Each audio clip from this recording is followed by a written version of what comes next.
Au final, les leaks sur l'épisode 1 de la saison 3 de House of the Dragon, en plus d'être vrais, ils ont omis tout un tas d'autres détails bien pires. Je vais pas rester dans le non-spoiler, je passe au spoiler direct.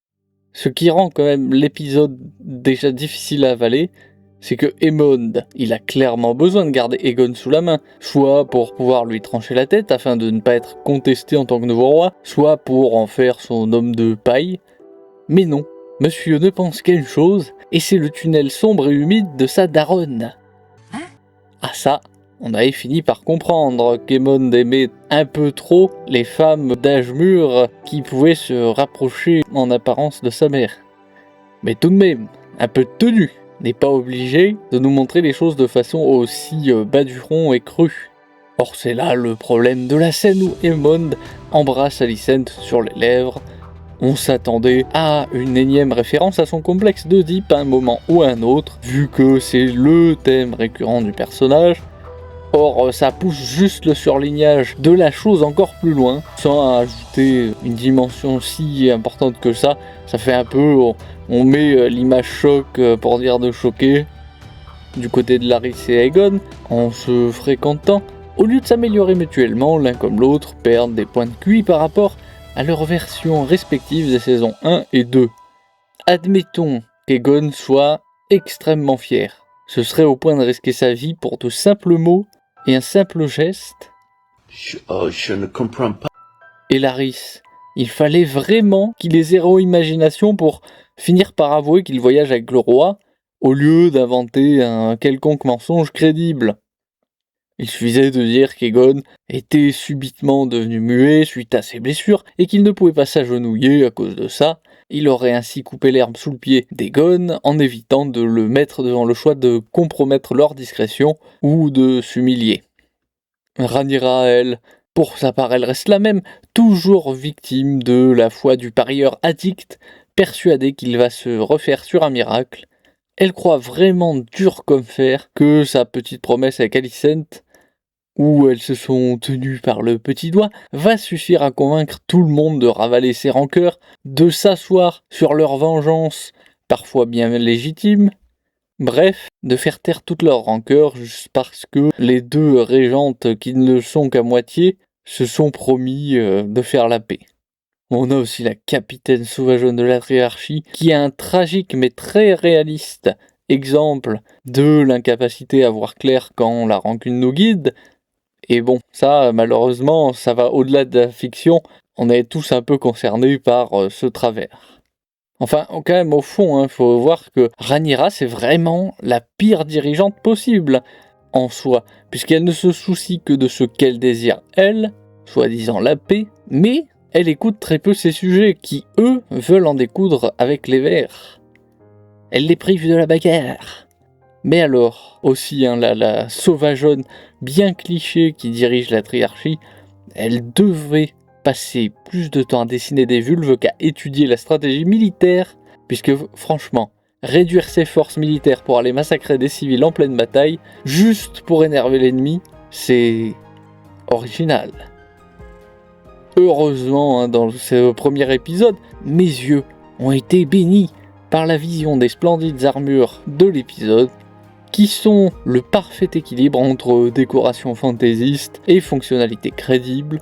Je plus sois à l'infini sur ce point. Au-dessus c'est le soleil, ceux qui n'apprécient pas sont dans la subjectivité. Tant que j'y pense, puisque là l'armure des hautes tours, elle me fait penser à Otto. Qu'est-ce qu'il devient Otto ? C'était sûrement l'un des personnages les plus intéressants des saisons 1 et 2. Et là, nulle trace de lui, alors que c'était peut-être justement à ce moment où il aurait été le plus exploitable comme personnage. On aurait vu enfin quel choix aurait fait le grand homme sage et cynique, qu'est-ce qu'il aurait privilégié pour le bien du royaume. Ensuite, Jacques en français, Jason en anglais, le fils de Rhaenyra, il est toujours aussi neuneux et nous rappelle désagréablement que s'il est encore là, c'est parce qu'il a été materné, couvé, tenu à l'écart du danger. Dites-vous bien que l'Olybrius va quand même donner l'ordre à un garde royal d'enfermer sa propre reine Là vous vous dites, mais pourquoi il obéirait au prince plutôt qu'à sa dirigeante, le garde? Aucune idée. Pas le plus petit début de commencement d'explication valable. Ok, l'épisode nous sort ah oui, c'est pour son bien, comme si ça allait convaincre un garde royal qui a juré de défendre son ou sa dirigeante envers et contre tout, même peut-être contre sa propre famille. Sauf que Jacques ou Jace en rajoute une énième couche. Derrière, il dit texto: ah, mais il faut pas qu'elle y aille, je le sens, c'est un piège. Mais c'est pour ça que moi, je vais y aller. Hein? Mais tu fais comment le lien entre ah là, attention, il y a une trappe avec des pieux, il faut la contourner. Mais moi, pendant ce temps, je vais de ce pas me jeter à pieds joints dessus, histoire de mourir comme une grosse buse. On a aussi un petit passage qui m'a fait perdre ma suspension d'incrédulité. C'est Rhaenyra qui nous dit que certes, elle est une faible femme par le corps, mais qu'elle a l'esprit d'un roi. Oui, mais lequel? Jusqu'ici, ce serait l'âme de Louis V le Fainéant ou de Charles VI le Fou, qui était persuadé d'être fait de verre. Elle n'a pas eu l'option âme de Saint-Louis ou de Charlemagne. Bon, d'ailleurs, cet épisode, c'est l'illustration parfaite de l'échec du commandement féministe. Rhaenyra est pas capable de s'imposer avec son fils ou d'avoir des gardes loyaux.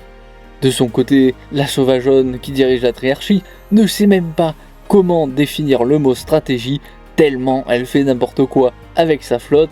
Et enfin Alicent, elle n'a pas vraiment aidé Aemond à oublier ses envies en le laissant l'embrasser. Oui, ah oui, avant que j'oublie, mais c'est nouveau ce délire d'accélérer les mouvements des combattants en pleine bataille. Les réalisateurs ont peur que pour la génération TikTok, des gars qui s'étripent en vitesse normale, ce serait pas assez d'adrénaline. Maintenant il faut faire x2 durant les préparations d'attaque. Mais c'est quoi la suite? Ils feront des cuts dès qu'il y aura plus de 2 secondes de silence. Ça donne un visuel très générique de jeux vidéo, très cinématique de PS2 où il faut appuyer sur les touches au bon moment. On a aussi le voleur de moutons le plus destructeur de l'histoire dans cet épisode. Il faut dire que la gamine qui le chevauche n'est pas mieux outillée du bulbe que lui. C'est pas sa faute le pauvre, il aime cramer des trucs. Après tout c'est un dragon. Bref, toutes ces critiques pour dire que si sur le point de vue de la forme, la série reste excellente, à l'inverse, rien ne va plus du point de vue du fond. Et vous, ça ne vous rappellerait pas une certaine saison 8 qui a réussi à faire pleurer la moitié de l'humanité? Je vois bien par quelle lettre son titre commence.